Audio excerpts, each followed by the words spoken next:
Refuse to go, bum bum. I get the There we go. in my ear. We're all recording. And no matter what the thing says, I'll stay right here. They've got things like the atom bomb. Hang on. So I think I'll stay where I am. Civilization. Bear with us. We just look a bit dark. We look very dark. I'll stay right here.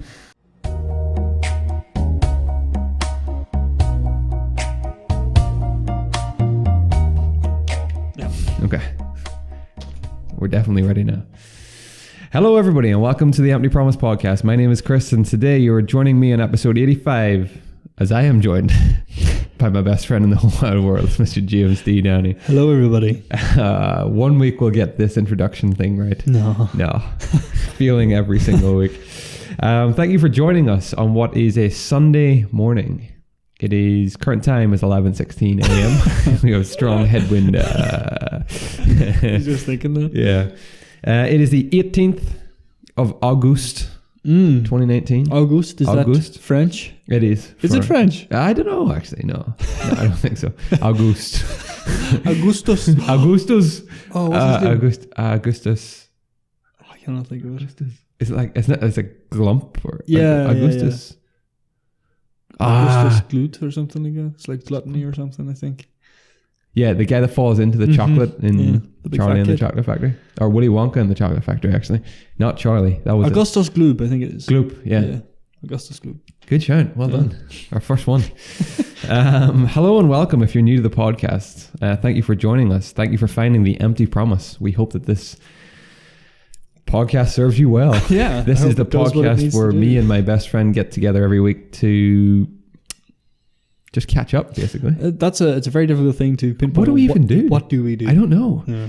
We don't have a set, there's no parameters within this within this podcast. We give you a fun fact. Mm-hmm. We give you some news. Yep. Otherworldly and interesting. Yep. And we give you a topic. We give you a topic that is completely decided at random. Yeah. Completely varies from the most serious of matters to the absolute stupidest things. Yeah. And then we get personal with the podcast. This is where you get to find out what we get up to every week. Oh, we do. We get quite intense.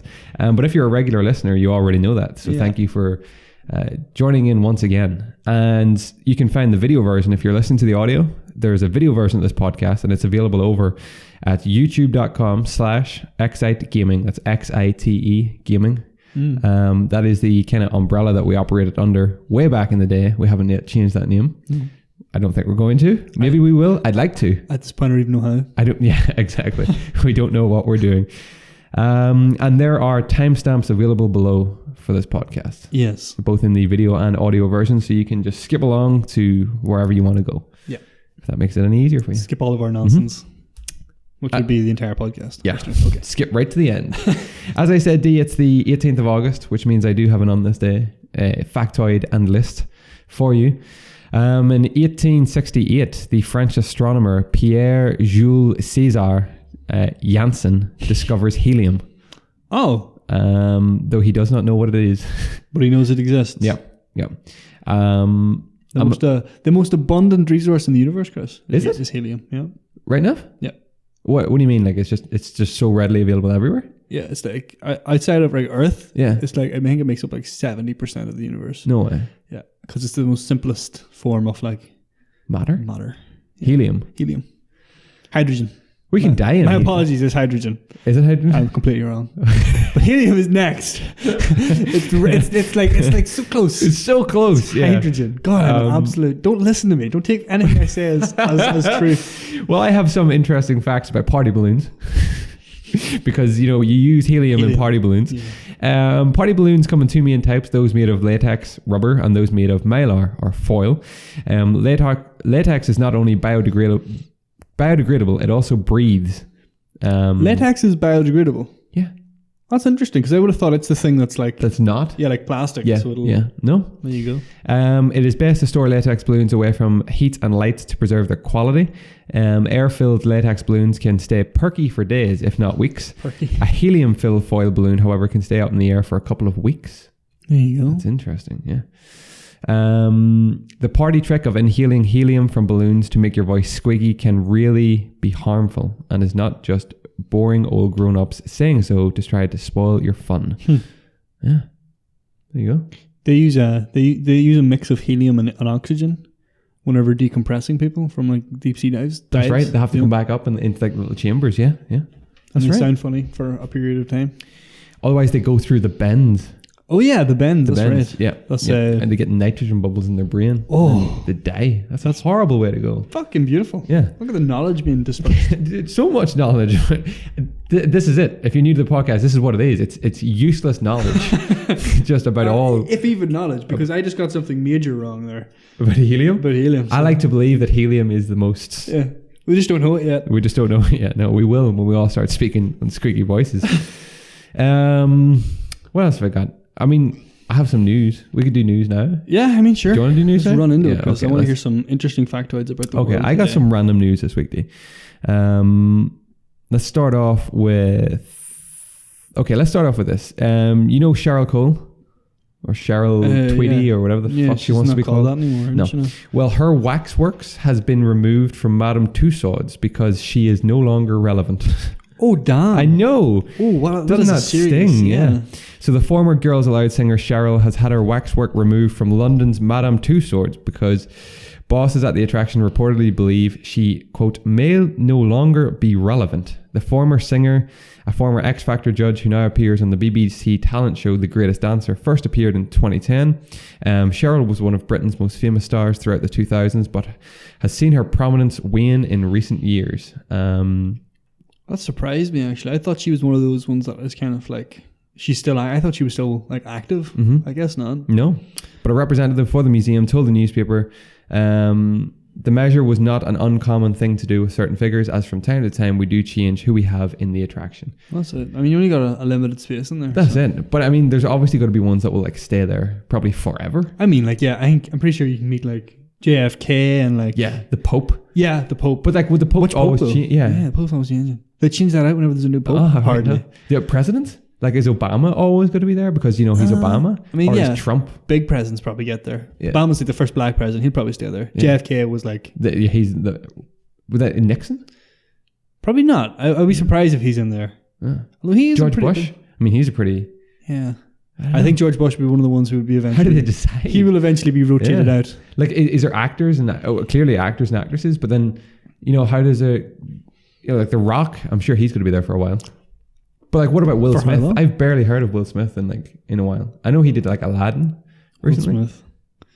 But you know, at a point there, he was huge, and then he just... Have you ever looked at the list of the film roles that Will Smith has turned down? No. He has been up for like a serious amount of like... I think he was offered The Matrix. I think he was offered Neo. Really? Yeah, he turned it down. But to be fair to him, he didn't turn it down because he's like, no, I don't want to do shit like that. He was like, I don't think that's the right part for me. I don't think I'd be good as Neo. So he kind of made that choice himself. Yeah, he made he may have been right. You know, he made the creative decision, but like apparently there's like he has turned down some like big roles, big stellar roles. He could have been. But has someone else come along and then fulfilled those roles and made it like iconic? The way like Neo is iconic. I'm not sure. That's the one I can remember off the top of my head. Or has he turned down roles that have gone on to be just disasters? If I can get some internet, I'll look this up, Chris. I got no internet. Right, speaking of which, what is your favorite Will Smith movie? Do you have one? iRobot is the one that stands out in my head. iRobot stands out in my head. I also like I Am Legend. Oh yes, obviously a classic. That's it. I find myself talking about I Am Legend a lot more than I really think. Are they still making a sequel to it? I don't. I heard they were making a know. sequel. I hope they do. But I think anytime I ever talk about a zombie apocalypse, it's always like, which zombies are we talking about? Are we talking about slow zombies? Are we talking about I Am Legend zombies? They got their whole like own category. Yeah, they're their own thing. Have you ever seen World War Z? Yeah, zombies? Yeah, those zombies are they're crazy zombies. Yeah, that's Brad Pitt, isn't it? Yeah. Speaking of Brad Pitt, have you seen Once Upon a Time yet? No. Okay. I have not. No, okay. But I am very eager to see it. I was trying to convince Laura to see it the other night, but she was like, "It's like 3 hours now." It is. Yeah, I was tempted to go yesterday to the what is it? Matinee. Yeah. I was gonna say manatee, but that's a sea creature. The sea cow, Chris. The sea cow. The manatee. I was gonna go yesterday to it, but then I didn't.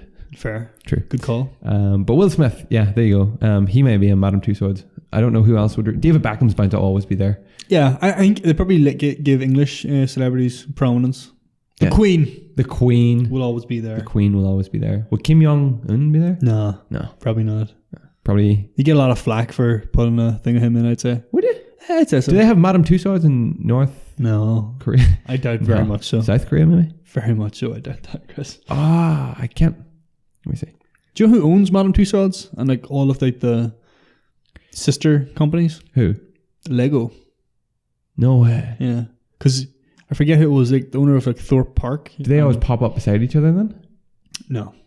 Okay. It recently just happened that like the people who run Legoland and Thorpe Park, can't say that, also run Madame Tussauds. Wow. And Lego just bought them out. They're like, we got this.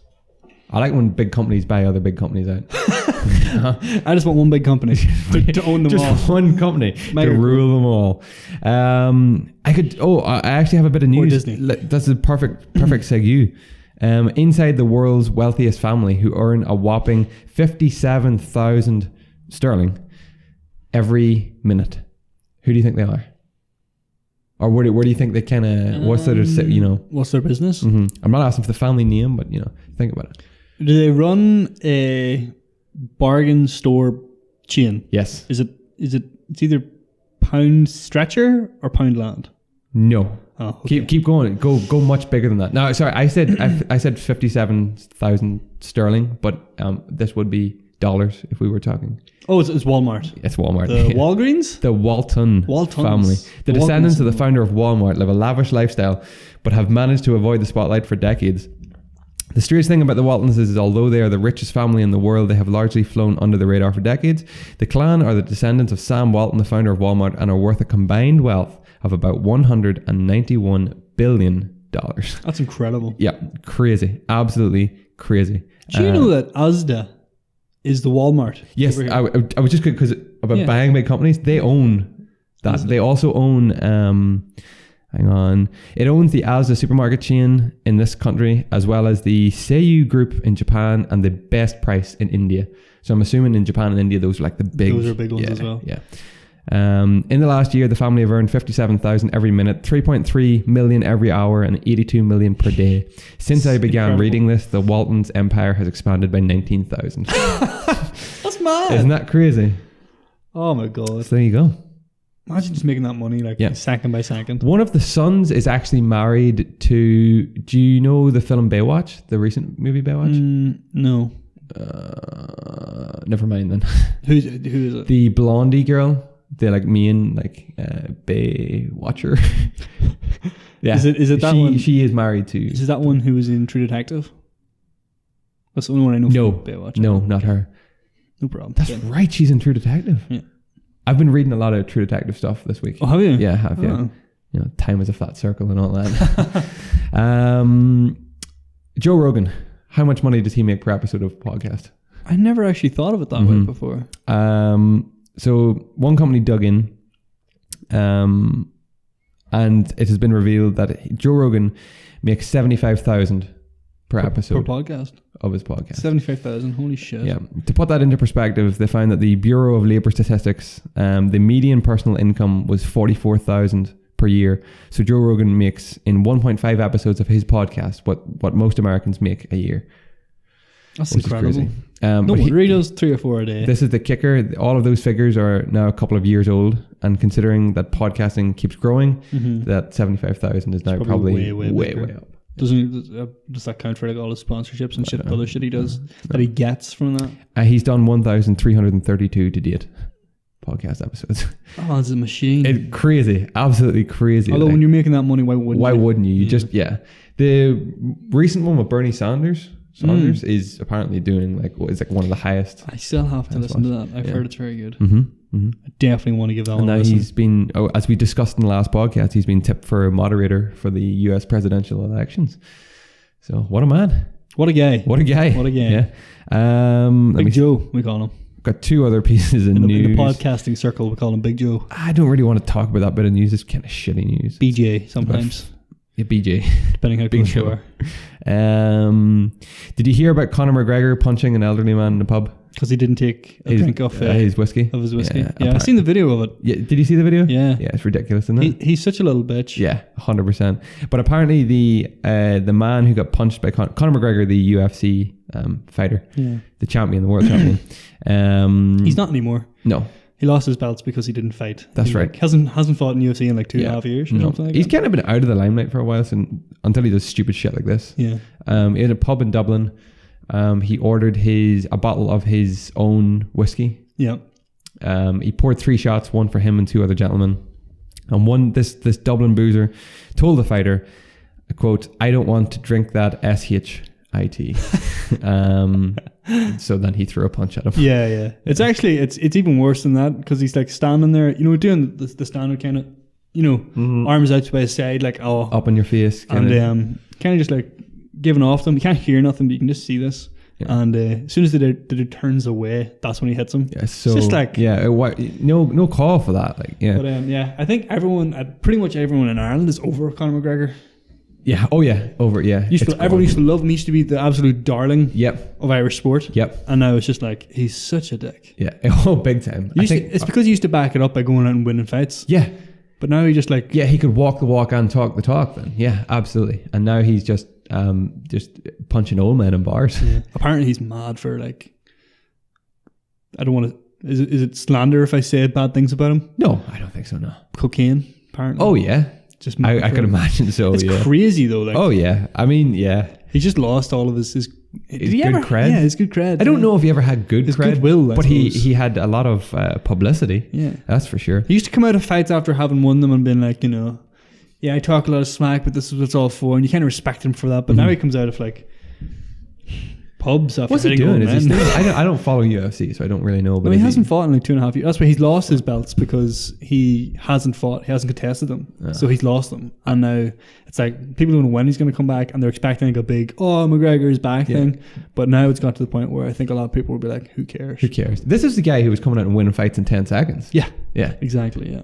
And now he's doing this shit. Didn't he throw something through a bus? Yeah, he threw like a shopping cart. Yeah. Through a bus of one of his competitors, and he broke a window and apparently injured a bunch of people. That's crazy. And at the time it was like, is he going to get banned from UFC or what's going to happen? No, he didn't get nothing. They used Slap on the wrist. They used the fucking video of it as a promotional video in his next fight.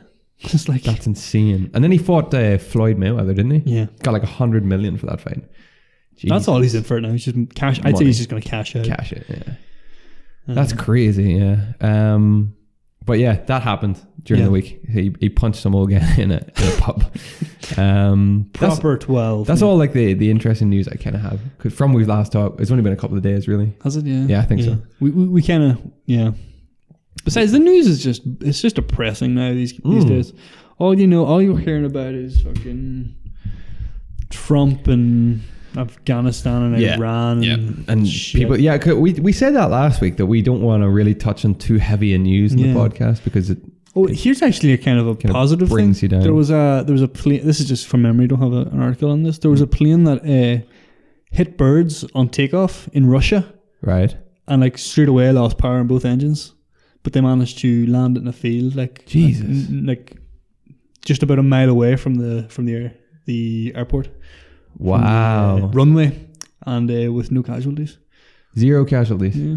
So did pretty good. That's insane. I seen a thing during the week. I'm not sure if it was because it was the anniversary, but the Concorde that blew up that just went engulfed in flames when it took off from Paris that time. That's right. It literally just got up in the air, and then one of the engines just 109 on board, just dead. Insane. Just crazy. When we're on the topic of air disaster, flight, that was that event in Russia. It'd been called like the Miracle at the name of the place, which I don't remember. St. Petersburg. No, it's like it's a fairly remote part of Russia. St. Petersburg is Russia. Yeah. It's like the only Russian place. The name is inspired by the Miracle on the Hudson. Do you remember that? Oh yeah. I was actually going to talk about that. I was going to do that as my fantastic feat for today's podcast, but I didn't. I used a different air disaster instead. Oh, so we'll get there when that comes up.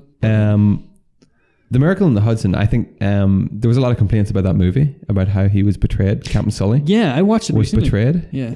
Was I talking to you about it recently? Oh, well, yeah. Pretty much it was like, in the movie, it's like a lot of it's focusing on the investigation after the crash. Of course, yeah. And it's like, it just portrays the investigators out to be like out to get him, if you know what I mean. Yeah. They're like, you could have landed this plane at an airport and you messed up and blah, blah, blah. And then like they do a big, what would you call that? A trial. Yeah. A simulation. They do a big simulation, get other pilots to do it. And whenever they do it live in front of everybody, he gets vindicated and it's like, oh, you couldn't have done it. You saved their lives, blah, blah, blah, blah. Yeah. It was a bit Hollywood, I suppose. But the actual story about it is really interesting. But Sully Sullenberger. I can't believe he landed the plane on the Hudson River. That's the most successful air ditching or water ditching ever. Really? Yeah.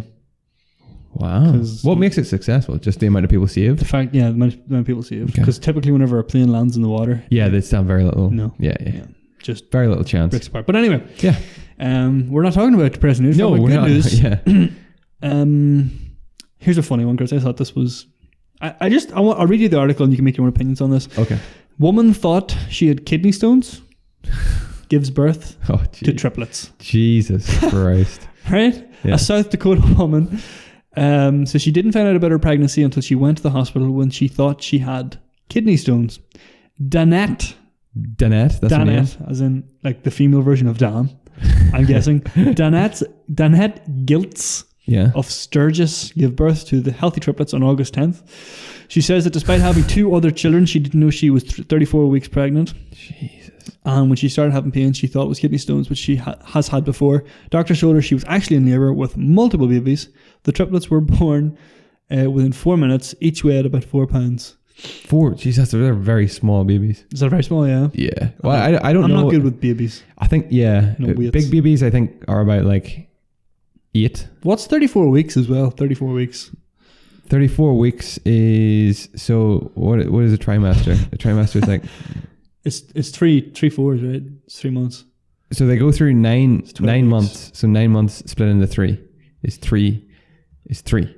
So in 3 months, how many weeks is there in a month? 4 at 12. So it should be 36 weeks total. Yeah. So 34 weeks. It's pretty close to 2 weeks, term. yeah. Okay, sorry. I don't know. That's such a roundabout way to work that out. Sorry for all the math involved. The babies' names are, I just think this is fucking hilarious. Blaze, Gypsy, and Nikki. Who names their child Gypsy? I know. I mean, I assume that's Gypsy. Gypsy. Yeah. Maybe it's No, it's Gypsy. Gypsy? It's Gypsy. I mean, a woman called Danette. Who didn't know she was pregnant with triplets. I don't know. America. That's crazy. America. South Dakota. I did not know, though. I suppose that is quite small, but still you would know. 3. How is that quite small? I'm guessing this woman is fairly large. That she didn't know she had 3, 4, 12 pound of baby inside of her. True, yeah, because on a small kind of petite framed lady, you would definitely see. Noticeable. Yeah. She thought it was kidney stones. Kidney stones. Could it be anything else? Kidney stones. Tarmac worker and plane passenger play rock, paper, scissors through the window of a plane. That's brilliant. Where was this? This was in... no, this is America. Yeah, I'm pretty sure. New Jersey. Atlantic City, New Jersey. Oh, wow. Yeah, it was... the guy on the plane won. Well done. What did he win? Just rock, paper, scissors. Okay. Was there a video of this? There was a video of this. Oh, good. It's good if you watch the video of this. Good, if we were doing our show notes, we would link a video in there, but we don't do those yet. We could do. Yeah, we're working on show notes. We're going to start doing that soon. Yeah. We'll have some notes for this podcast. Here's the kind of good news Bible news one, Chris. 65-year-old man hailed a hero for tackling far-right mosque gunman to the ground. Was this in Australia? It was in Norway. Okay, because I heard... Okay, yeah, you go with this one first. Basically, 65-year-old man tackled a gunman who stormed a mosque in Norway. He's being hailed as a hero. Witnesses said Mohammed Rafiq restrained the terror suspect and held him down with another worshipper before police arrived, despite being injured in the struggle. Mr. Rafiq was among 3 people at the Al Noor Islamic Center in Byram on Sunday. Jesus. In Saturday. That's a typo in the thing. When a man burst in with 2 shotgun-like weapons and a pistol. Jesus. Shotgun-like weapons? Shotgun-like. Maybe they were like sawn-offs or something. The attacker, who reportedly was wearing a uniform and body armor, broke through a glass door to reach the place of worship, where people were preparing to celebrate the Islamic festival of Eid al-Adha. Okay. Idlada, I'm not sure what that is. Speaking to press outside a nearby hotel on Sunday, Mr. Rafiq said, "I am thankful for all of the help and support I have received." He told how he held down the gunman while another worshipper, Mohammed Iqbal, hit him in the head. Ifran Mushtaq, board member of the mosque, said that minutes before the shooting on Saturday afternoon, around 50 people had been inside the building. Jesus. So while he had a low period, there were people around. That's crazy. The same man is also accused of killing a woman whose body was found at his home. Jesus. So, I mean, on one hand, fair play to that guy. Yeah. There was something very similar in Australia, where two Brits actually came to the rescue of a knife wielding terror attack. Guy stabbed two people, I think, on a rampage, and they tackled him to the ground with the knife and managed to keep him pinned until authorities got there. It's a serious thing to do, isn't it? I mean, you'd like to say that, if you've seen someone attacking someone with a knife, you'd do something, but that's a scary situation. Like, it's a knife. All it takes is one wrong move. I once watched a video on YouTube which highlighted like what you see in the films, TV shows about people wielding knives, and they come at you with a knife and they go to stab you, and like you can like block them and kick the knife away. It's like, in reality, like what people do when they have knives isn't like telegraph an attack. It's like bang, bang, bang, bang, and it's quick and it's rapid and it's very difficult to stop. And it's just a scary thing to go up, risk it. You are essentially risking your life. You're risking your life, Your instinct is telling you to run, to fight or flight. So to choose fight, it takes a heavy set pair of balls, Chris. It does. It's a good thing, though. Oh yeah, good thing. There's people out there who are willing to do this. You got in 2011, a white supremacist, Anders Behring Breivik, massacred 77 people in Norway. That was, remember that there? Oh yes, the guy who was on the islands? In the islands, oh shit, yeah. At a youth camp, but yeah. That's insane, actually, yeah. But this was a good case. This time this was prevented. There's been a serious amount of these happening recently, though. What, the terror attacks? These there's like lone gunmen just walking in. Yeah, no, it's fucking insane. Crazy. I'm actually I'll talk about it after. I don't want to talk about it. So I'm gonna finish on something light and positive, guys. Okay. A stranger drove a National Guard sergeant 8 hours so that he could make it home for his son's birth. That's brilliant. So, a stranger? A stranger. Again, this is America, but it's positive news this time, guys. America. National Guard sergeant credits a stranger for helping him make it to his son's birth after his flight from Philadelphia to West Virginia was cancelled due to bad weather. Seth Craven, 26, had flown to Philadelphia from Afghanistan on August 5th in preparation for his wife Julie's scheduled cesarean section on August 9th in Charleston, West Virginia. He intended to catch a connecting flight to West Virginia on August 7th, but his flight was cancelled, so he rescheduled his trip so he would fly out the following day, August 8th, but that flight was cancelled too. Jeez. So he said all car rental places were sold out due to the storm, leaving him completely stranded, and just when he thought he was out of luck, Craven was approached by Charlene Vickers, a programs director for AmeriHealth, who was at the airport and offered to help. Vickers and her colleagues were headed to Charleston for an event on Friday, and she had an extra seat in her car. That's so nice. It's so good to hear that. It's just amazing. I like that. I like these little things. Yeah. But like, what happens if 2 flights in a row get cancelled? I know. That's insane. Why? Yeah. Why? Yeah. Why? And he must have obviously pinned all his hopes on getting the flight because he had a day. I mean, sure, he could have got a bus or some form of navigation home, but it was like, no, I'm going to take the flight, and it got cancelled again. Hear that Norwegian Air has pulled all its flights now from direct flights from Ireland to the US. Yeah, I heard about that. Yeah, Jesus, that's crazy because they were such a big company and a very cheap. Oh, were they? A cheap airline, yeah, and now they've just pulled everything. Apparently, it's to do with like they're not sure if they can not replenish, but reschedule that same plane to go again for another bout of flying. Whatever it is, like it's coming in for, let's say, a plane MOT, and they're not sure whether it's going to be, whether their planes are going to be ready to go again. Yeah. I prefer them to do that than to send a plane back that's not ready. That's not ready. Yeah. Ladies and gentlemen, before we get stuck into our main topic of this week, remember that you can find this podcast and all our previous podcasts over on any podcast hosting service. Just search for Empty Promise Podcast, and you will find all of the previous podcasts there. And if you want to find the video versions of them, you just go to youtube.com/excitegaming, click on the podcast section. There's a couple of, we have videos on the channel as well, but all of our podcasts are found there. And remember, timestamps and some show notes will be available in the description and links below. Chris, don't make me commit to the show notes then. Okay. I said it in passing. Crap. Our main topic this week, we are delving back into a previous series that we started quite a while ago. Actually, what was your first incredible feat? Yeah, I think I remember it. There was the guy who survived on the island. Who hid from Spanish settlers. Oh, maybe it was. Yeah, conquistadors or something. No. Was it that? I don't know. They had to do Apollo 13 for one of mine. Oh, that's what it was. It was Apollo 13. Yeah, Apollo 13. It was, yeah. Yours was touching the void. Touching the cloth. Yes. So we are delving back into the Fantastic Human Feats and Where to Find Them series, where we look at just amazing human endeavors or accomplishments or life-changing experiences from humans at some point over the course of humanity, and we will be talking about those today. So got a couple of good ones for you. Saddle up. How do you want to do it? Do you want to go first? Strap in. I go first. It's up to you. I'm really excited to hear yours. I don't mind, actually. Whatever you think. I'm happy. Can I go first? Yeah, you go first. I want to get mine kind of over because I want to settle in for yours. I like yours. Yours is like because yours has like quite a bit of media coverage already. Yeah. Okay. A lot of people want to hear more about this. So my Fantastic Human Feat this week comes from a guy called Aron Ralston, and if you haven't heard of Aron Ralston, you may better know him as James Franco in the movie 127 Hours. Great movie directed by Danny Boyle. He is the guy who, spoiler alert, but he gets caught in a very tough predicament while out in Utah back in like 2000s, where he got his arm pinned against a canyon wall, basically.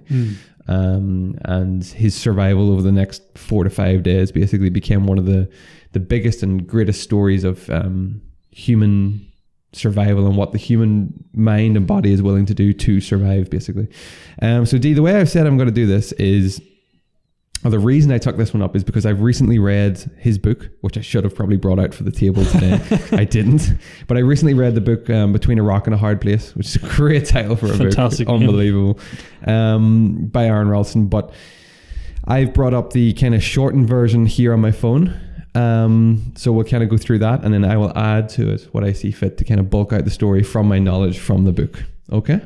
You're an Aron Ralston expert, Chris. No. Yes. Okay, so let me see. So Aron Ralston was a mechanical engineer back in 2003. He worked in Denver, and he had a serious passion for rock climbing and the outdoors, mountain biking, things like that. He was very skilled in skiing, rock climbing, canyoneering, things like that. He had a very strong knowledge of the sports in general. Sounds like a bit of not an adrenaline junkie, but kind of like that. Kind of like that, yeah, definitely. Didn't have a death wish, but he definitely liked all that. He studied mechanical engineering and a couple other things at college before moving to the Southwest to work as an engineer. Before he quit his job 5 years in and decided he wanted to remove himself basically from like corporate living, if you like, and just move and work and devote more time to mountaineering. So I think he got like a little job at like what I gather is like a store that like rents out like climbing equipment, things like that. Cool. And he also wanted to climb Denali, which is the highest peak in North America. In 2002, Ralston climbed we talked about last week about the 14ers, which are the 14,000 feet high mountains in Denver, in Colorado. He wanted to climb all of them, all 59 of them, and he wanted to do them solo. And he wanted to do it in the winter. Why? Which is, as you say, it's like an adrenaline junkie kind of thing, because no one had done it before. No one had attempted it before. So he seen it as a challenge that he wanted to do. And he did. He did all of them. He climbed the whole lot. 59 peaks. Mm-hmm. 14,000 feet peaks. Climbed the whole lot solo in winter, basically. It's crazy, like absolutely crazy. In February 2003, while backcountry skiing with a couple of friends, Ralston was caught in an avalanche, buried up to his neck in snow. A friend of his dug him out, and together they dug out the third friend, which he describes in his book as he basically persuaded them to ski into this, what was known as a bowl. And and they kind of all knew from the look of the snow that there was a high avalanche risk. Now, after the whole avalanche thing and they dug them out, he says that he never heard from the two friends again. He said that was it. The friendship kind of just ended at that point. He convinced them to go into an avalanche. Yeah, no one was seriously hurt. But they should have checked for the avalanche before obviously skiing into the bowl. While most climbers might have then taken steps to be more careful, Ralston did the opposite. He kept climbing and exploring hazardous terrain completely solo.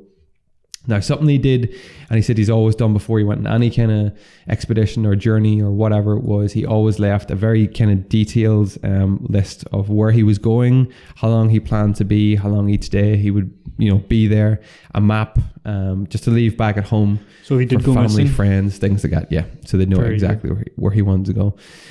Then a couple of months after the avalanche, on April 25th, 2003, Aron Ralston traveled to southeastern Utah to explore the Canyonlands National Park. So this park is hundreds of miles big, and I don't know if anybody's familiar with Utah or what it kind of looks like, but it's very red, barren, like stone, Grand Canyon type country? sandstone, kind of smooth walls.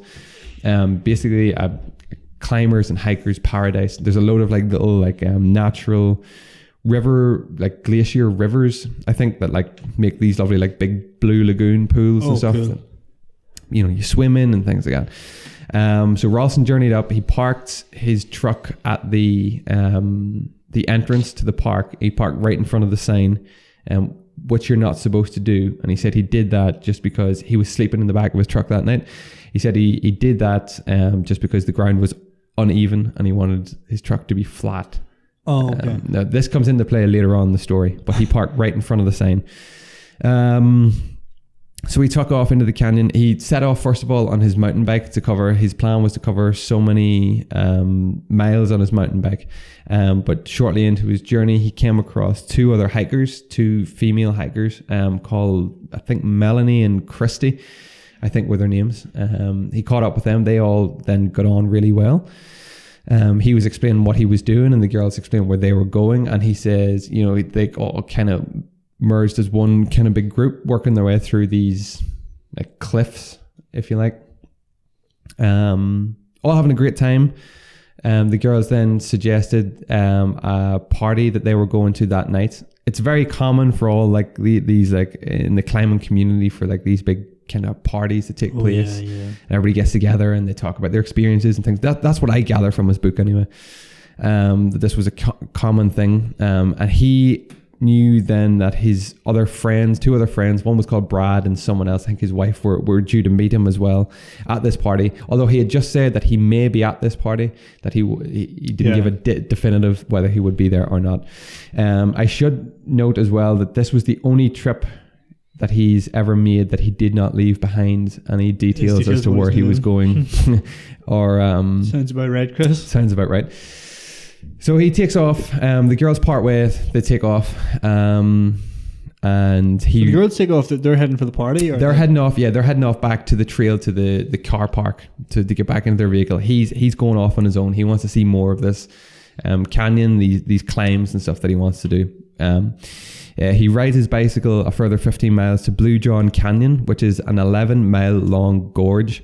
In some places, it's just 3 feet wide. So it's like this big, I don't know if you can picture it. It's like a crack in the ground. A big crack in the ground, basically. That's exactly what it is. And it's actually 100 feet below the actual ground level. There's a picture. I can show you that picture. That's insane. Yeah. Of what it looks like. That's incredible. But you know what it reminds me of? I don't know if this will give it for anybody who wants an image of it. Do you remember in Indiana Jones? Yes. Yeah. What is it the third film's called? The Last Crusade. The Last Crusade. The Last Crusade. Navigating through this canyon. Yeah. There's just this very narrow path and these mad cliff walls on either side. Yeah, that's exactly what it's like. So he takes off on his own, and he's making his way through this canyon, which, as I've already said, is only 3 feet wide in some places. And he gets to a point, he's describing some of the climbs he has to do through. So there's these, it's an area very well known for flash floods. So a flood will happen further up in the canyon, and basically the water will literally rip through these canyons. And with it takes all like this dead wood and these giant boulders, and some of them get wedged in the rocks. So he's having to climb through all these rocks to make his way through the canyon. And there are signs of like previous canyoneers who have been there, who have put like the little pegs into the walls and things like that for climbing. But around 2:45, he went to climb over this giant boulder that was there. This 800-pound boulder. This thing is absolutely mammoth. And while he was climbing over it, he was beginning to make the descent down. The rock slipped. And as he fell, so he's climbing over a boulder, he's climbing down it, the rock slips, so he's facing the boulder. It slips, it first of all pins his left arm to the canyon wall, but quickly reverts back to the other side, and the way it describes in this book is it crushes his right arm and pins it to the wall from the hand up halfway to the forearm, basically. And then skids down the wall, dragging his arm down the wall, where he is then trapped. So he is an 800-pound boulder now pushed against his right arm, keeping it in place in the wall. He can't move. He is touching the floor now. He's stood on the bottom of this canyon. And that's it. He's stuck there. He thinks, initially he said his thoughts were, it wasn't sore. There was no real pain out of it. The biggest pain came from the scrapes just on his legs from where he had fallen. And there was a bit of pain in his left hand. But within the first 30 minutes or so, he had noticed that the blood had completely cut off in his arm. He had no kind of tingling in the right hand. There was no feeling, no nothing. And the adrenaline obviously was just flowing through his body. So he didn't really know what to make of the whole situation. With him, he still had some of his supplies from earlier on that day. So he had a backpack. In his backpack, he had a digital camera. He had a Walkman, which he always brought with him, a CD player at the time, which is, it's weird because anybody listening now that isn't familiar with that, this is what people used to do. You take a CD and a CD player and you had headphones. He had a little bag with all his CD discs. So he had that with him. He had 2 burritos that he made up, a couple of candy bars, a couple of chocolate bars, and he had he had like it's like, you know, the hydration packs. Oh yeah. On his back. He had one of those that was filled, and he had a basically like my water bottle now. It contained, I think, 900 ml of water. Okay. So he had that with him, and the first thing he did was took inventory as to what he had or what he could do to help get himself out of this predicament that he was in. He's found himself in. First thing he realized was he was thirsty, and without thinking, he began drinking his water, and he said he drank 3 or 4 giant mouthfuls before it clicked in his head. He was like, "Hang on, I need to stop." He goes, "I'm pinned here," and then the sudden realization hit him that I could be here for a while. And he says immediately in his head, he said he knew a couple of things. He was either going to die here, someone was going to find him, or he'd have to amputate his own arm to get out. Jesus Christ. That was the initial thought. Straight up away. He was like, there's no way that this boulder I'm going to be able to move this boulder. So that was the 3 things. I'm either going to die, someone's going to find me, but I'm in the middle of nowhere, or to get out, I'm going to have to amputate my own arm. So he began to take inventory, and the Camelback, that's the make of the hydration pack that he had, actually developed a leak in it during the fall. And his water on his back began leaking. Like, there was no way he could save it, basically. So he drank as much of that water out of his hydration pack as he could to completely top him up, and he filled up his 900 ml bottle, and that was it then. That was all the water he had left. So that pack was useless, rendered useless at this point, no good. So he also had a penknife with him. Now, his penknife, he said, is something that you would get like from your local hardware store whenever you buy something for like $15 and they give you one free. Yeah. That's like the caliber, because he said you never need it, but he took it with him this time on the off chance. Don't know why. It was just something he had. Yeah. Fuck me. He also had like a load of ropes and little clips and things that like climbers use. I don't know what they're called. Yeah. But you know what I'm talking about. Yeah. So he thought maybe if he fashioned like a big kind of rig, he could rig up the boulder. He knew from being an engineer how much pounds of pressure he would have to put on to possibly move the boulder a little bit to free his arm. So he did this, being caught the way he was. It was like, it took him ages to kind of ring it up. He only had one hand to use, his left hand, so he had to tie all the knots and go through all the little, like, I don't know what you call them, like the wee hooks, to rig up this system of pulleys that he lodged into like cracks in the wall to hopefully give himself a bit more leverage to move this boulder off his arm. But he realized that the ropes were just too springy, if you like, and they weren't applying, there wasn't enough pressure on the rope. So his next idea was, he had the penknife, he opened up the penknife, there was 2 different blades on it. There was one large blade, one small blade, and then a pair of pliers. And there was also a saw blade on it. He took the larger blade and he began to chip away at the stone around the arm. He thought, if I can chip away enough room, I might be able to free my arm enough to get out. So he began chipping away. This wasn't doing anything, but he said, if nothing else, it kept his mind busy. It kept off, the bad thoughts that could creep in. Eventually he started to get a bit tired of standing. His legs started to hurt after a while, so he fashions like a harness kind of rig that enabled him to take the pressure off his legs. He could kind of lean back on. His arm's still stuck, of course. And that, he said he'd be able to spend maybe 10-15 minutes in this harness before it would get too tight, and then he'd have to stand again for a further 10-15 minutes and keep repeating that process over and over again. So he was stuck in a really bad predicament here, D. His hand was crushed. He had his burritos to eat. He wasn't worried about food. He wasn't hungry. He wasn't too thirsty. He was just panicky about the whole kind of, but he knew he had to remain calm. Let me think what happened between that. So the first night came round, and he said the temperatures dropped to like ridiculous, like just so cold in the canyon. He was so used to the heat all day that these temperatures just got so cold. So he actually had to use the ropes.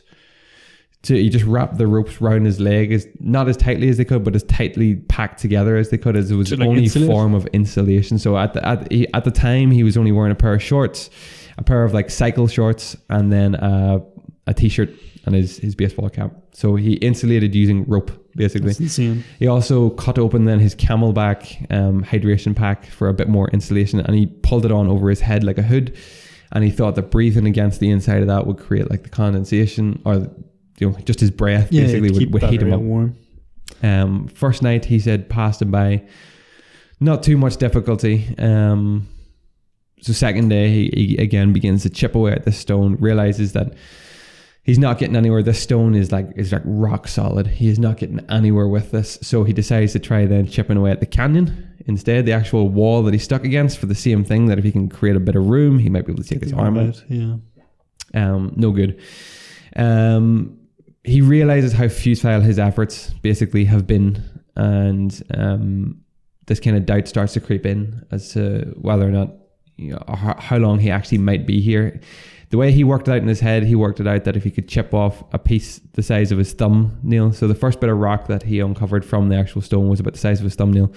It took him like 2 or 3 hours to do that. So he started working out how much rock he could get rid of and how long it would take him. Basically, it was going to take him like 2 days of solidly chipping away to have enough room to maybe take his arm out. He realized this was a silly kind of idea. And then he realized something, that even if sorry, I'm getting ahead of myself. So he's stuck. It's day 2. He decides that he has his water, but he has to ration out his water basically. So he works out that he can take a sip every 2 to 3 hours, one sip. Jesus. And then this becomes very kind of mentally draining, knowing that he said it was a good thing in a way, because he was always counting down the time to when he could have some water, and he would always look forward to that. He ate his chocolate bar or whatever, and the burritos then started to go down over the next couple of days, but he said without any water, it was just like paste in his mouth, and it was very, very hard to take down. He worked away at his water, and I think eventually then on the 3rd day, so this guy's been stuck here 3 days now at this point, 3 very cold nights, the exact same thing. He's not getting anywhere with his arm. He runs out of water basically. There's a very small amount of water left, and he's thinking maybe if it rains, but then if it rains, a flash flood could come. Drown. He would drown. So he thinks, what if I drink my own urine? So he pees into his cup, basically. And Totally. he said he was never really put off by the idea of drinking his urine. It's just more so the thought.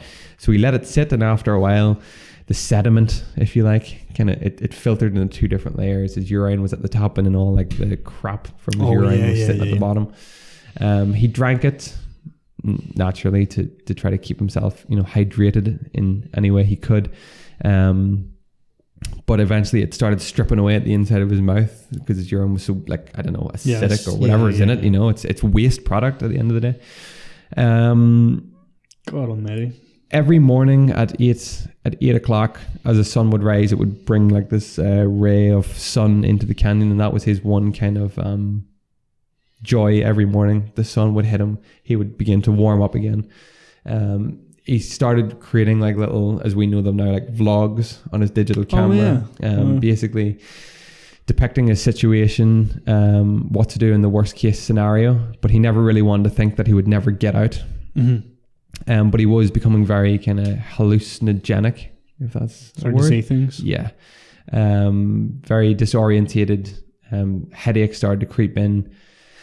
Basically, he kind of knew that his time was coming where he had to make a big decision as to what he was going to do. So he thought, first of all, he started experimenting with the idea of having to cut off his own arm. How was he going to do it? How was he going to free himself? So he knew, first of all, he'd have to create some kind of tourniquet. Yeah, so we call to stop the blood. To stop the blood. So wrapping a couple of things, cables around his arm and tighten them. He took his knife and he placed it against his forearm. The way he describes it is he places the knife against his forearm and he makes he tries to cut. Mm-hmm. And he says even with him putting all the pressure and slicing along, he says all it's doing is creating a line in his arm. It's not even breaking the skin. That's how dull this knife is. Yeah.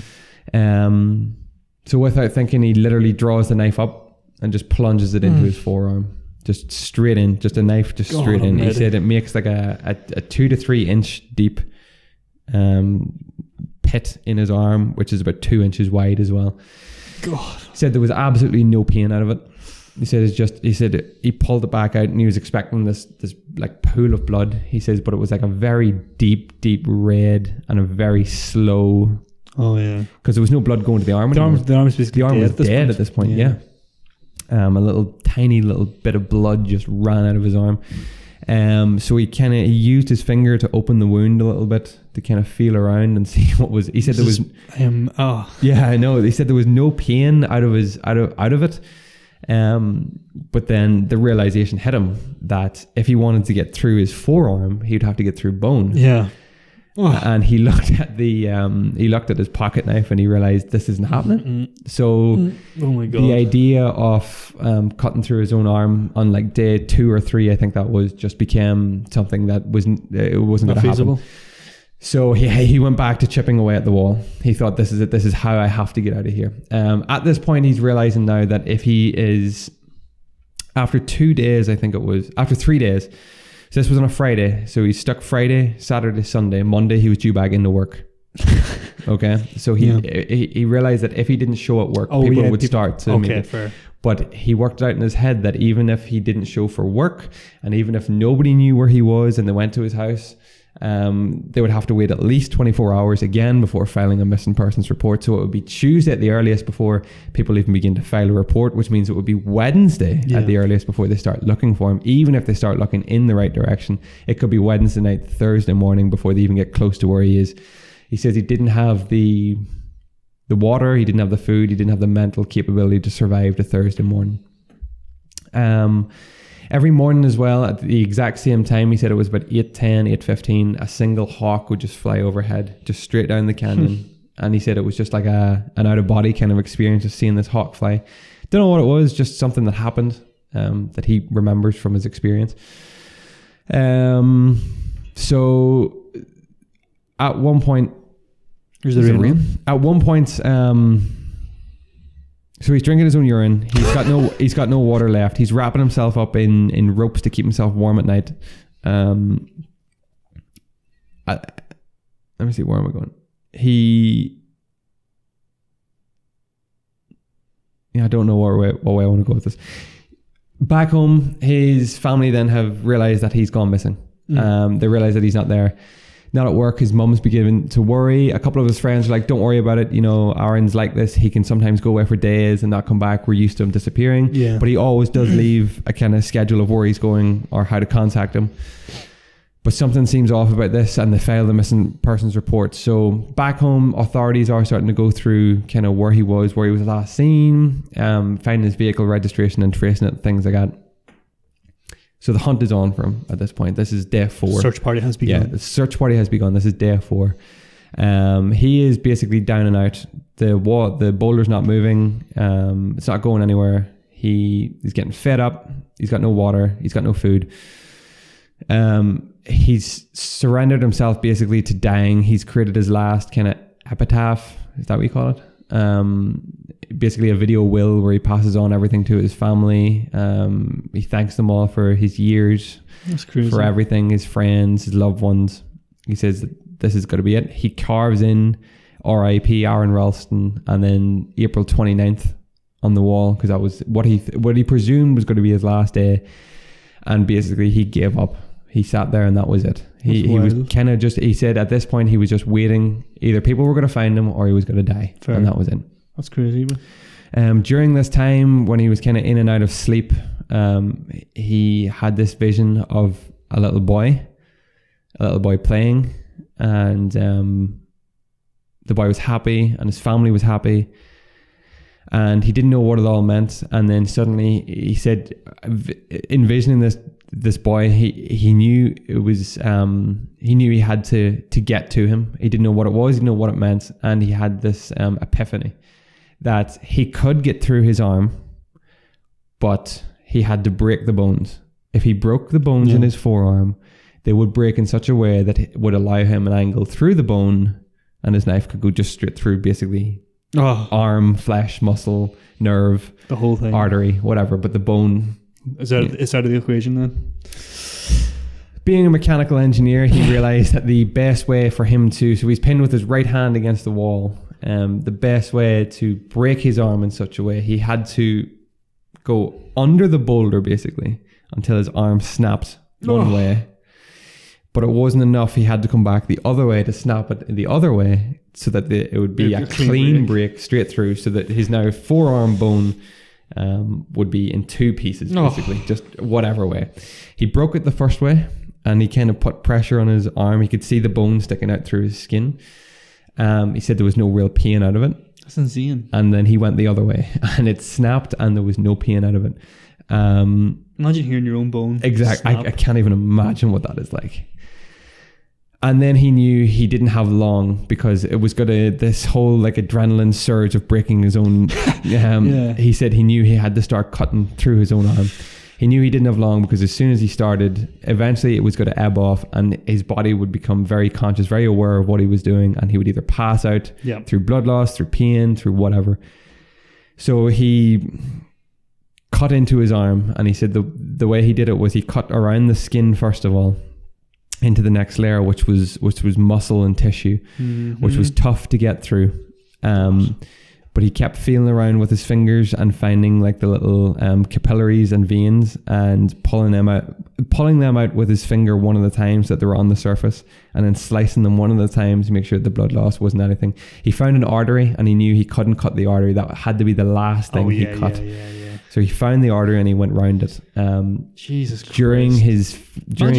Imagine having like the mental, like the awareness that I have to cut. Like it sounds such an alien thing. I have to cut this capillary, this vein.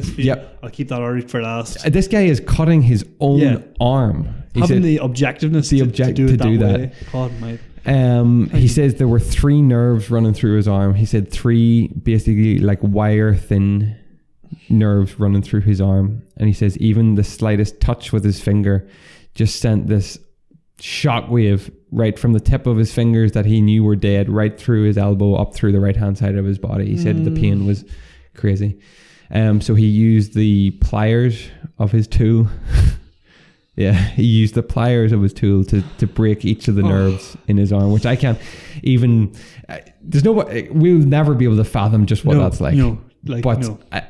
I can picture it. I can feel like a drilling going through my body. Yeah, just exactly. imagine it.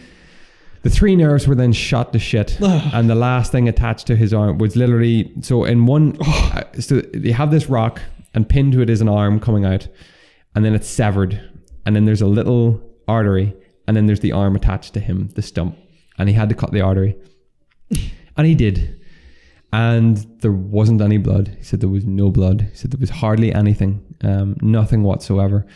He used his the supplies that he had, the camelback things that he had laid aside that he knew was going to have to make a bandage to cover the stump. He wrapped it up. He kept the tourniquet on. He basically fell, and he knew once he fell, he didn't have long. The first thing he had to do was find water. Because even without water, he needed water. But he knew it was about between 11 and 15 miles back to where his bike was. So he then had to get there and then get from his bike to his car, and then from his car to rescue, basically. So he had a long way to go. And with all the climbs and descents that he had to do, he would have to be doing them one-handed with all his equipment, with a stump that he's just cut off.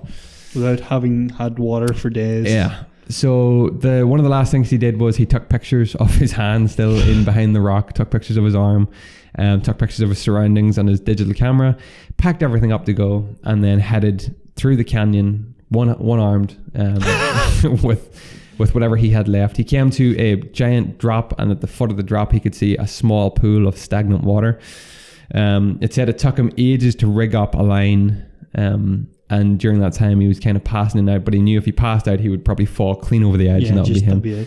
He managed to keep consciousness, rig up a line, abseil to the bottom where he found water. It was stagnant, it was putrid, but he drank it. He drank loads of it. He filled up. Then he filled up his water bottle, and he began making the hike back out of Blue John Canyon. And halfway out there was a German family, a mother, a father, and their son walking through the canyon, and he just cried for help as much as possible. They seen him, they discovered him, they ran over to him. He explained the situation and told them that they need to run and find help. At this time, the search party were in the canyon looking for him, but they were nowhere near. Like, the helicopters out, but they couldn't find. Is that because he had went off his own route? Yeah, he went with those girls at the start. He went off the route with the girls at the start, but then he found his way back onto this it's like a trail for people to follow. Yeah, and he went off that. Okay, then. I see. He met up with the family, who obviously gave him fresh water, and he said that all they had to eat were Oreos, but he said that they tasted like the best Oreos in the world. To wrap up the story, then basically they got him medical help. They got him onto a plane. They got him onto a helicopter, left from the hospital. They went back and recovered his arm. Obviously, it could never be reattached because it was gone. Just as a memento. But then he went through a series of operations, skin grafts, the whole lot, mental rehabilitation, the whole lot for the experience that he had. Spent weeks in hospital, weeks back home. And now he lives a life to the full. He still rock climbs, he still skis, he still abseils, does the whole lot. But he is definitely my fantastic feat for this week. Yeah. That's incredible. It's like, my telling of the story doesn't do it anywhere near as much justice as the book does, or as the film as well is a pretty good description of what happens. Between a rock and a hard place. And a hard place. Yeah. That is. I mean, I've heard. I think whenever the film came out, 127 hours, a lot of people were brought this story of a guy who got his arm trapped and cut it off, and they were like, "That's crazy." That's crazy. Yeah. But whenever you hear the whole story, I mean, because naturally you're not going to do something as dire as that unless you absolutely 100% have to. Yeah. So whenever you hear the whole story and it all sort of. So for 5 days he was stuck. He had no water. He was running out of food. He had nothing, and the entire amputation took about 1 hour. That's insane. 1 hour of cutting through your own arm with a dull penknife is just something else. But the thing that I didn't know, though, is that he didn't feel the pain. No. Which makes it, I mean, it doesn't make it much better. Yeah. But at least he wasn't in pure agony throughout the process. He said whatever pain did come, it was like a euphoric thing because he knew that the pain meant he was getting closer to being free. True, yeah. So he kind of kept registering any pain he did feel with that, like... I suppose it's better than feeling nothing at all. Exactly, because it's like your arm. But that is, it just shows the absolute pure will. Yeah, that's it. It's sheer determination. I mean, I suppose after 4 days of being trapped, maybe I'd consider it. Yeah, when you objectively, like, sitting here in this chair talking about this. Yeah. Would you do that, Chris? Would you cut off your own arm? Absolutely not. No, I couldn't I couldn't even picture it. Like, I couldn't even picture if we're stuck in a canyon like that. That is the power of human determination. Yeah, going through those cold, long nights, which he said dragged on for so long because you were just counting down the hours till you could get another sip of water. Yeah, that's the only thing keeping you in going. The freezing cold. Absolutely crazy. 5 days. And had a rainstorm came in, he could have been flooded out. He could have been drowned. Yeah, exactly. Yeah, so that was always in his head too. And then it's absolutely insane. Crazy human being. Just that's incredible. I will link the book in the description of this video, and I will also link the film and the little video clips that he actually made that you can watch them on YouTube. That's insane. He's like documenting, if you like, with his camera. I will definitely check that out. The things he was saying. So they will be linked in the description of this video if you want to see that. But I highly recommend, for any readers, read the book. If not the audiobook, you can listen to it. It's fantastic. So that's tremendous. There we go. A fantastic human feat indeed, Mr. Aron Ralston. So I'm now looking forward to hearing your fantastic feat of the week. I want to sit back and enjoy this one. I feel like I've done enough talking. Apologies for the video. I see that we've gone a little bit dark. Well, it got deep. It did get deep. We got some dark topics we want to talk about. Big rain falling outside as well. That is some heavy rain, Chris. That's big fat rain. That will soak you. That big fat frog, Chris. My goodness. We had a gorgeous morning and now we have this. Yeah, that's Ireland for you guys. Well, I'm going to sit back and I'm going to enjoy because I have no idea what you're about to fill my brain with, but I'm looking forward to it. Mine's pretty incredible, but it's not like it doesn't require the sheer level of will that Aron Ralston obviously had to fine. do. It's still a fantastic. Mine is just kind of it's almost a crazy feat out of circumstance, out of just pure luck maybe than anything else, but incredible nonetheless. I'm going to be talking about Lanza Flight 508. Lanza Flight 508. Lanza is it's a Peruvian or South American company. I'm not sure if it's just based in Peru or all of South America. Okay. Líneas Aéreas Nacionales Sociedad Anónima. Okay. Lanza. Okay. So they're actually they no longer operate. Yeah. Okay. This was one of their last flights. Okay. But on the morning of December 24th, Christmas Eve. In 1971, Lanza Flight 508 departed Lima, Peru. The plane carrying 92 souls across the Amazon rainforest encountered an area of severe thunderstorms when traveling approximately 6.4 kilometers above sea level. Right. Jesus. The pilots, who were allegedly concerned about missing the holiday schedule because it was Christmas Eve, decided to continue the flight. Okay. Shortly after, inevitably, disaster struck. In what will later be termed as the worst lightning strike disaster in history, a lightning thunderbolt strikes the craft mid-air, causing critical damage. The plane disintegrates 2 miles above the ground. Shit. And it plummets. After 10 days, an intensive search for the missing plane was abandoned. But miraculously, 2 days later, the sole survivor was found. No way. Yeah. Oh my goodness. Juliane Koepcke. Sole survivor. The sole survivor. Oh, I just got goosebumps. There were 92 souls aboard the plane. 91 of them perished. Jesus. There was one survivor. 10 days after. 12 days after. 12 days after. So what? A lightning struck this plane over the Amazon, and the plane just completely disintegrated and plummeted down to. It more or less exploded. What I have here now, Chris, is actually testament from Juliane Koepcke herself. Brilliant. Along with a couple of little factoids about the event and her story. Yeah. So Koepcke, the lone survivor of Lanza Flight 508, survived a 10,000 foot fall from the sky and survived 11 days alone in the Amazon rainforest. She grew up in Lima, Peru, grew up her whole life. Before, at the age of 14, she moved into the Peruvian rainforest. So she moved from Lima, Peru, deep into the Peruvian rainforest, where her parents, Maria and Hans Wilhelm Koepcke, so they're German descent. Right. They established the Panguana Ecological Research Station. So they had a vested interest in the middle of the rainforest where she lived for 2 years and accompanied them into all sorts of research trips into the jungle and adventures and became quite familiar with the jungle before she was I think she was made return to Lima for like a proper education. Yeah. Sort of to finish off her high school education. So on December 24th, 1971, Juliana, who was 17, and her mother boarded the flight in Lima bound for Pucallpa. Okay. Pucallpa. Okay. Apologies. Which is the city closest to Panguana, where her father and mother were living. She was going back to visit them for Christmas. Her mother boarded the plane with her? Her mother went back to Lima to take her back to thing, so she didn't travel alone.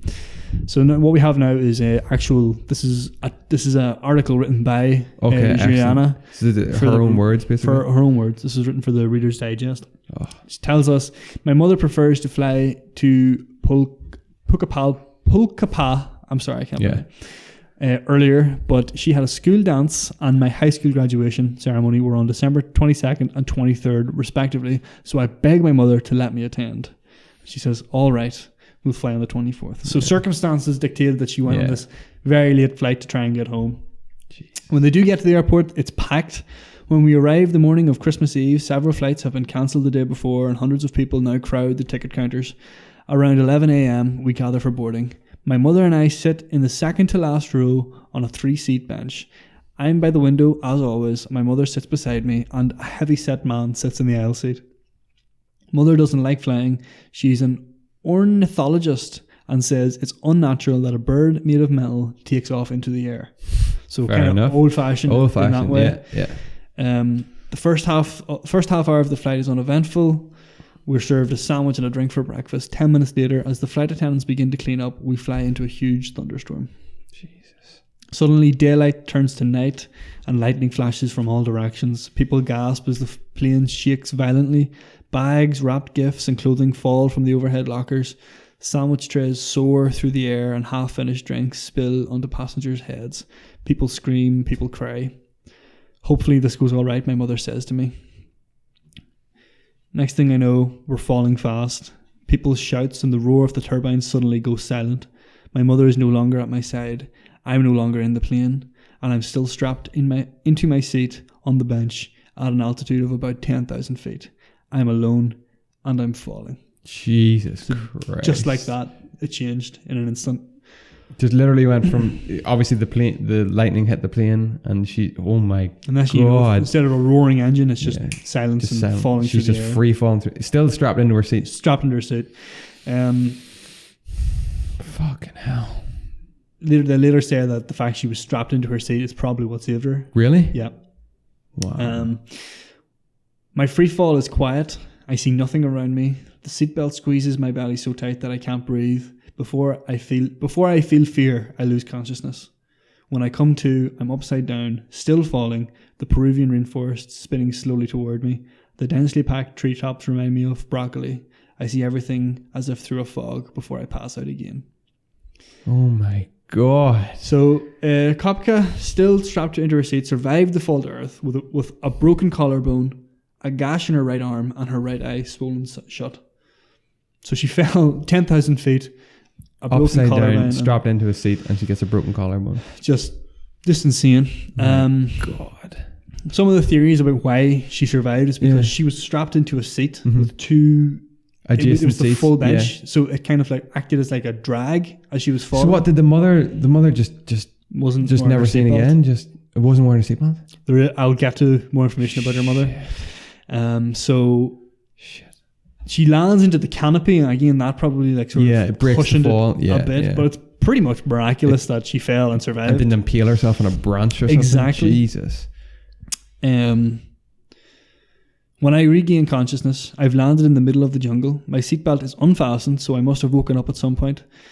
I've crawled deeper into the sheltering back of the 3-seat bench that I was fastened to when I fell. Mm-hmm. Wet and muddy, I lie there for the rest of the day and night, so kind of just exhausted from the entire experience.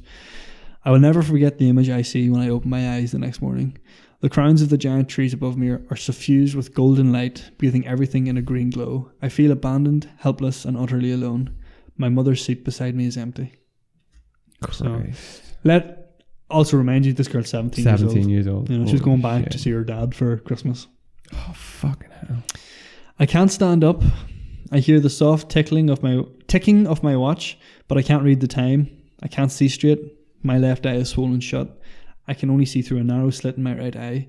My glasses have disappeared, but I finally managed to read the time. It's 9 a.m. After a while, I manage to rise to my knees, but I feel so dizzy that I immediately lie back down. I try again, and eventually I'm able to hold myself upright. I touch my right collarbone. It's broken. I find a deep dash on my left calf, which looks as if it has been cut by a rough metal edge. Strangely, it's not bleeding.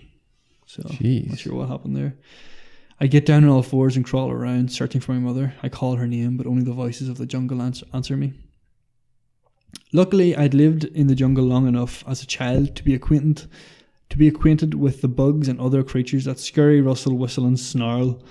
There was almost nothing my parents hadn't taught me about the jungle. I only had to find this knowledge in my concussion-fogged head. That's crazy. She's like she's familiar with the jungle. Isn't it crazy though that like this sole survivor is someone who is conditioned with the jungle? Well, this is it. You know. Do you know what I mean? Yeah. I guess people from like Peru and stuff probably would be more knowledgeable. Oh yeah, of course. About it in general, but like she actually lived deep in the jungle with like her mum and dad. Suddenly, I'm seized by an intense thirst. Thick drops of water sparkle on the leaves around me, and I lick them up. I walk in small circles around my seat, aware of how quickly you can lose your orientation in the jungle. Mm-hmm. I memorize the location and markings of one tree to keep my bearings. So like she has... She knows about like travel orientation. I find no trace of the crash, no wreckage, no people, but I do discover a bag of candy and eat a piece. This would be the only food she finds for the duration of her ordeal. Jesus Christ. I hear the hum of airplane engines above. I look up, but the trees are too dense. There's no way I can make myself noticeable here. A feeling of powerlessness overcomes me. I hear the dripping, tinkling gurgle of water that I hadn't noticed before. Nearby I find a spring, feeding a tiny rivulet. This fills me with hope. Not only have I found water to drink, but I'm convinced that this little stream will lead the way to my rescue. So one thing that her dad had told her when she was quite young is that humanity or like human settlements always based around water. Always based around water. Yeah. So if you ever get lost, you can follow water and that will lead you to people. Yeah. And that's kind of like the one thing that sticks with her because the rest of her ordeal, she just follows the river. Jesus. She sticks to it. It's a smart move. Yeah. Yeah. I mean, she was sensible about it. She starts to follow the river down, and her watch breaks on December 20th, so she tries to keep track of the days now as she goes. Since it's rainy season, there's barely any fruit to pick, and I've sucked on my last candy.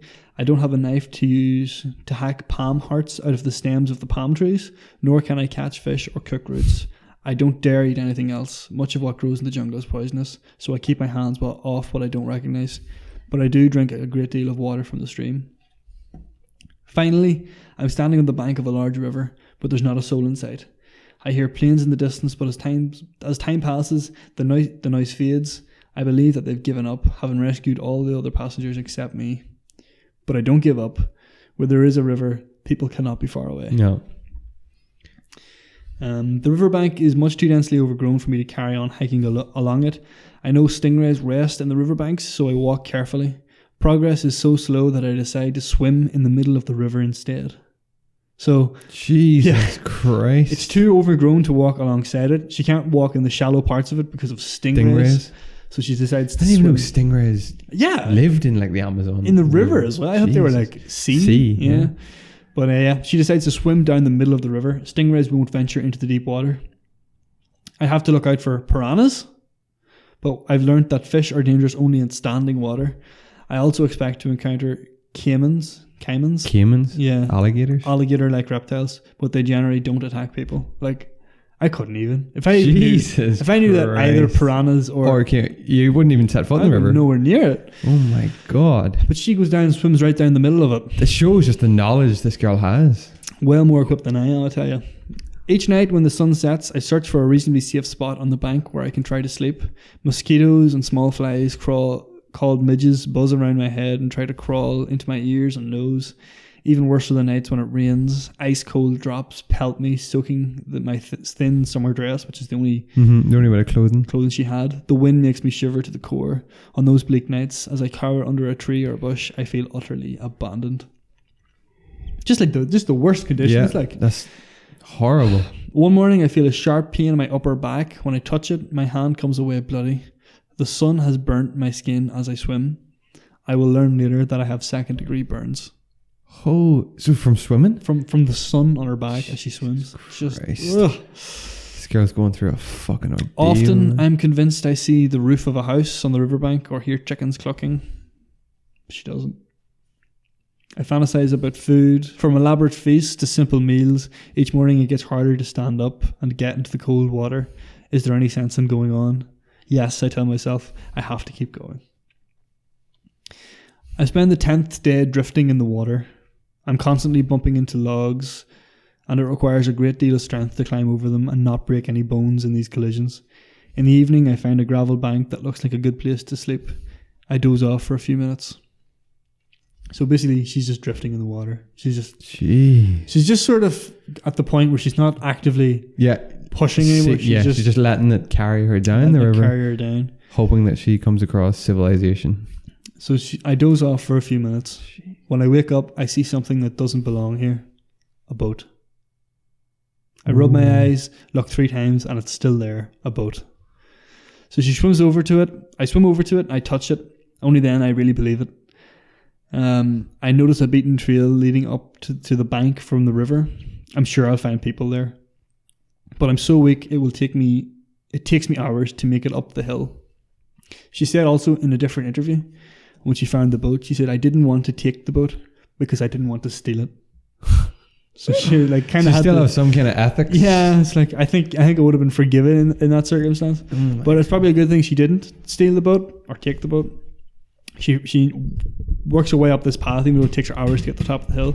When I get to the top, I see a small shelter but no people. A path leads from the shack into a forest. I'm certain that the owner of the boat will emerge at any moment, but no one comes.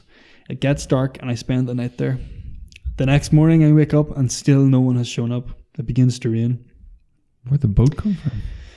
I crawl into the shelter and wrap a tarp around my shoulder. The rain stops in the afternoon, but I no longer have the strength to struggle to my feet. I tell myself that I'll rest at the hut one more day and then I'll keep moving. At twilight that night, I hear voices. I'm imagining them, I think, but the voices get closer. When 3 men come out of the forest and see me, they stop in shock. She calls out, I'm a girl who was in the Lanza crash. She says in Spanish, my name is Juliana. Jesus Christ. Forestry workers discovered Juliane Koepcke on January 3rd, 1972.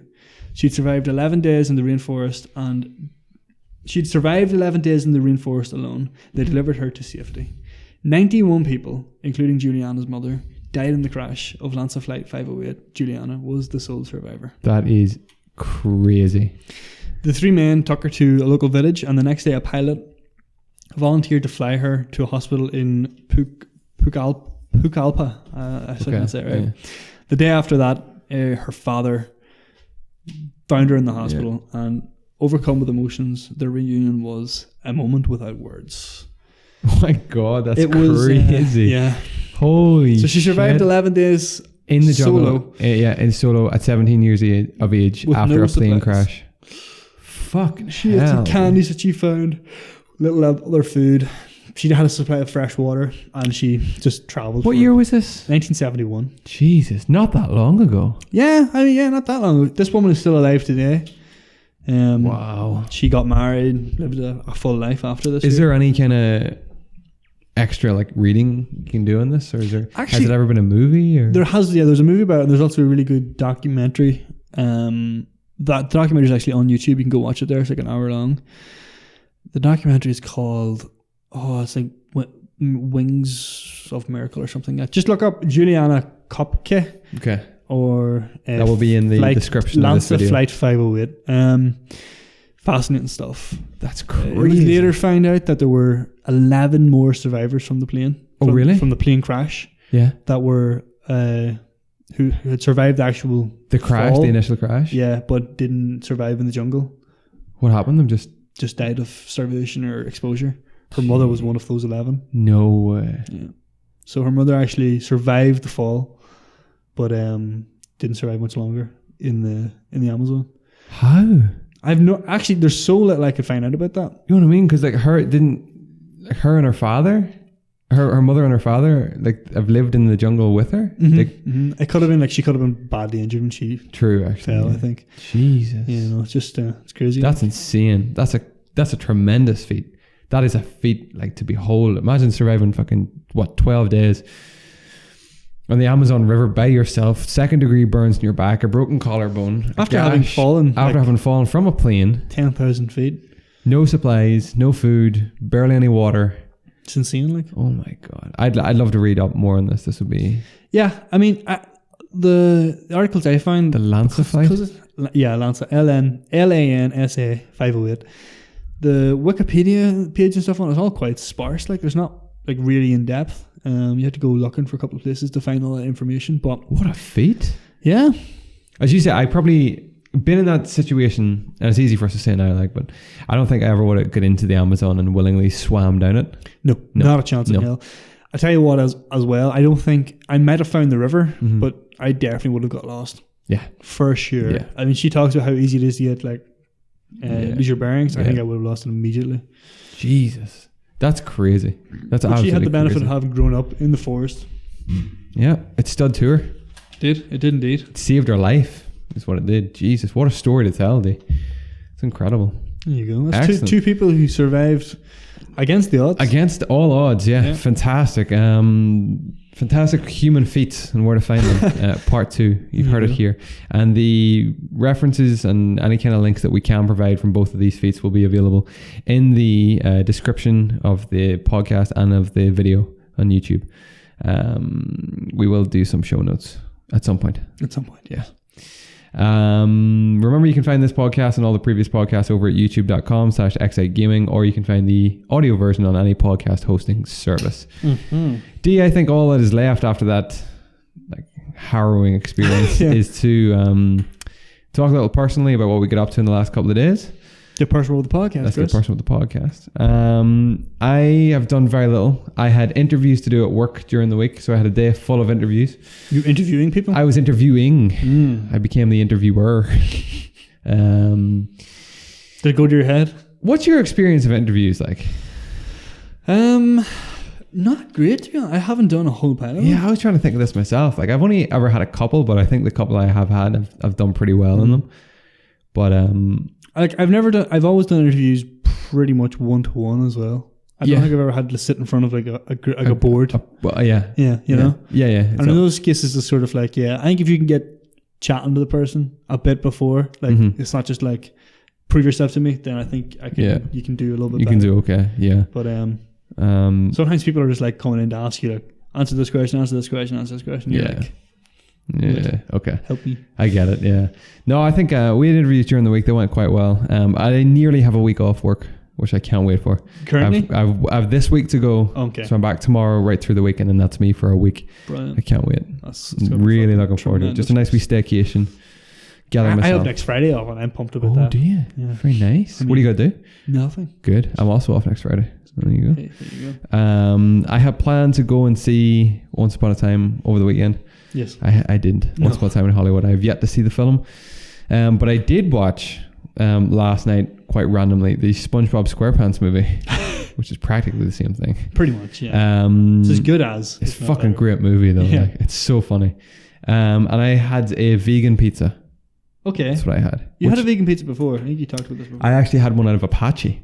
Oh, really? Yeah. Is it good? It's very good. Huh. It's very good indeed, yeah. So I had that last night, something to eat. I got my haircut during the week up with the main man. We had some solid discussion on podcasts, on conspiracies, on aliens, everything you need to pass the time while you get your hair cut. You know. So that was great. And I got caught in a storm while out on a run this week. Oh, did you? Yeah. Oh, was that on Wednesday? Yes. Evening? Yeah. Right in the middle of the week it was, yeah. I got absolutely drenched. It was a torrential it was absolutely rainfall. brutal. Yeah. But yeah. Was that late in the evening?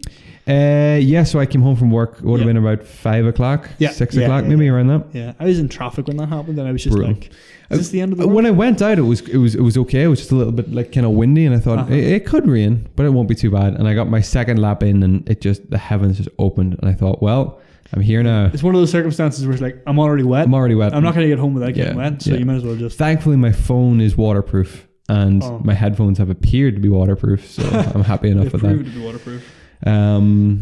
But yeah, that was a very uneventful week from we last spoke. Aye. I mean, I think mine's been the same. Yeah. You know, it's only been a couple of days. We got a dishwasher. How's that? Got a dishwasher. I will eat my words here, Chris. I remember saying whenever we were looking for houses, it was like, dishwasher is something that's nice to have, but by no means is essential, right? And I'm like, we're not gonna strive out, yeah. After having had to wash dishes for like the last couple months, getting a dishwasher has made me realize that it is way more of a benefit than you ever anticipated it to be. It's like, it's not essential, no, but you definitely underestimate the benefit you have. I mean, so you just load that bad boy up over a day or two, and then away we go. And then you wash it, and then everything's just ready. You don't have to wash it. You don't have to wash everything down, and then rinse everything down. What made you in the first place want to get a dishwasher, or was it just something that was just like? We thought the place we're in doesn't have a dishwasher, right? Okay. So it was like, okay, my understanding of that was you cannot get a dishwasher. Yeah. If a house isn't plumbed. Yeah, to hold one. Yeah. A dishwasher, and the dishes piled up one weekend, and I was like, I have to wash all these now, because generally speaking, Laura cooks and I'll just do the dishes afterwards. Yeah. And I was slacking a bit, Chris. Okay, yeah, I was like, God almighty, I have to wash all these. This is going to take me it takes me forever to wash the dishes. I don't know about you. Do you want to do it right? Like, you gotta. Yeah. You know, I do, and I'm picky. Yeah. Like whenever I wash the dishes, when I put them in the drawer, I'm investigating them. And if they're not completely clean, they're going back in, and they're not just going back in for a quick. They're going back in for the full rub down. Yeah, exactly. Yeah. So it's like it sucks doing that. Yeah, I get it. So the way I wash dishes is I'll get everything into the sink, and then I'll sort of like. I'll rinse them quickly, and I'll soap them up, and then I'll wash them individually with like a scrubber, set them up on the draining board, get everything scrubbed, and then I'll take it back in the sink and I'll rinse everything, and then I'll set them into the drying rack. Yeah. And then whenever they're dry, then I'll put them in the cupboard. And that takes fucking ages. Oh yeah. And it just annoyed me, right? And I was like, I have to do this. This is going to take me a good 45 minutes, like legitimately 45 minutes to wash these dishes sitting here. It's like, I don't want to do this. So I looked up, is it possible to get like a miniature portable dishwasher?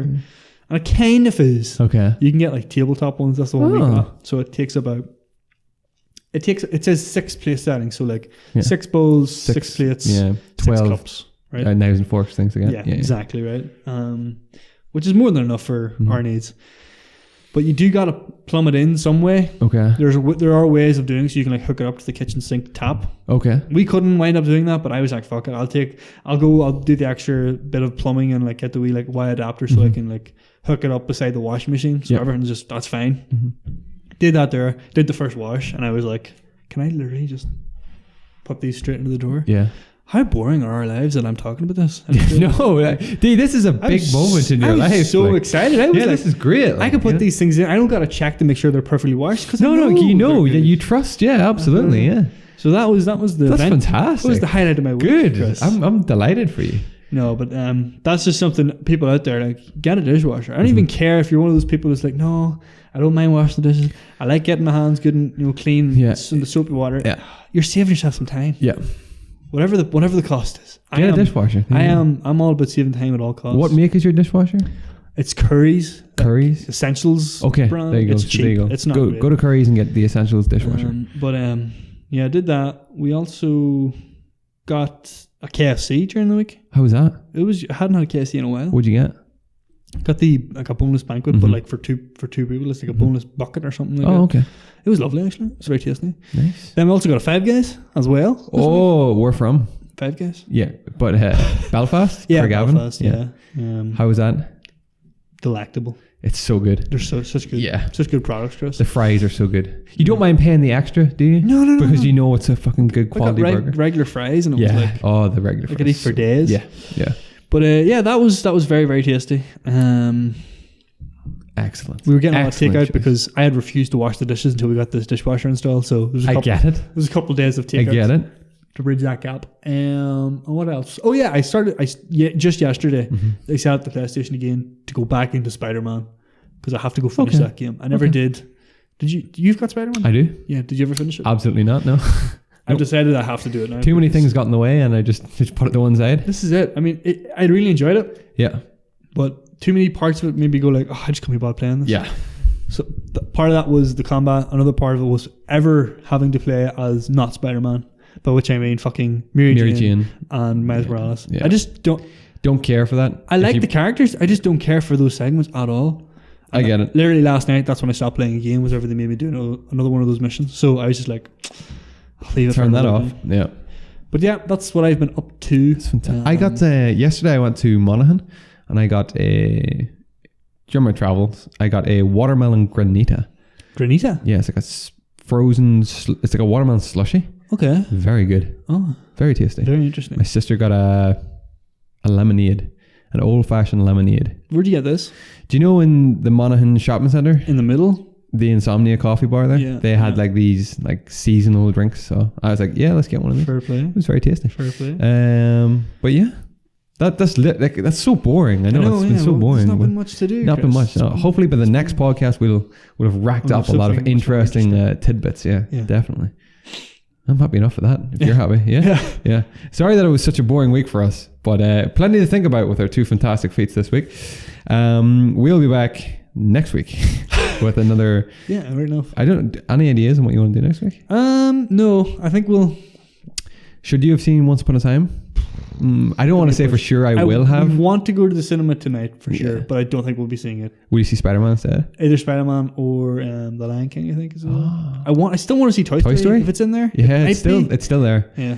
Are you going in Belfast? Yeah, it'll be in Belfast. Okay, yeah. So hopefully get to see think about it. Do you know what's actually coming up soon is QCon? Yep. Actually, so next Friday, Saturday. Next Friday, yeah. It starts. Yeah. So it could be a QCon. Exactly, could be QCon pod. Yeah, QPod. We could do it up there. Right now, if we could get Syncer back in. Jesus, it's been a while. We could do it up there. We could do it up there. Yeah, just take up the equipment. Mixers and mics. Yep. We could do it up there. 100%. Some night. Fantastic. Sure. That's a great idea. Okay. Okay, there we go. Ladies and gentlemen, boys and girls, it's been episode 85 of the podcast. Once again, thank you to everybody who's tuned in. If this has been your first podcast, we hope you enjoyed it. Please look back through our other podcasts. Have a listen. I'm sure you'll find something that tickles your fancy. We do cover a whole host of topics and such wide varieties that there's bound to be something, at least one episode for 10 minutes that would appeal to you. All of the advice says focus on a niche. Yeah. Nail down the market. We've avoided that entirely. We went as broad as the spectrum could possibly allow. Yeah, exactly. So you'll find something you enjoy. Yeah. You can find all of the audio versions, so you can take us with you on the go, no matter where you are, on any podcast hosting service. We just made it that easy for you. Or you can find the video version if you want to see me and Dee sitting around our table in our studio. You will find that over at youtube.com/xitegaming. That's XITE gaming. And find us there. Leave us a comment, because we'd love to hear from you, and then we will discuss the comments that was in the previous podcast. Other thing I had to mention. Or questions.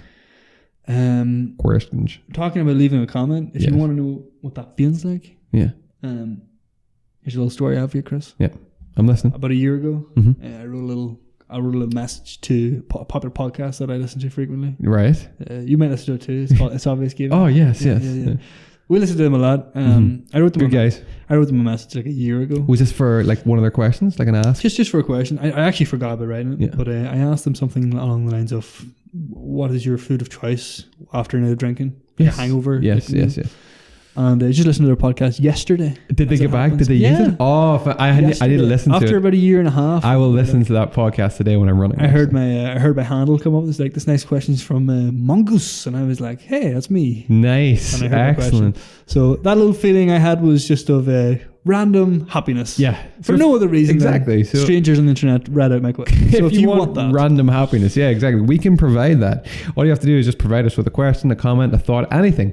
We will read it. The more we have to discuss, the better our podcast will be, basically. It fuels the latter half of this podcast tremendously. Stops it from just, sort of snowballing, tangenting. Just falling down. We do like a good tangent, though. No, we do. I do like a good tangent. Speaking of.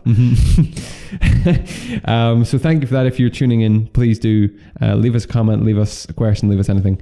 But apart from that, we'll see you all bright-eyed and bushy-tailed next week for episode 86 of the Empty Promise podcast. Good night and God bless. Bye-bye. Bye-bye. Oh.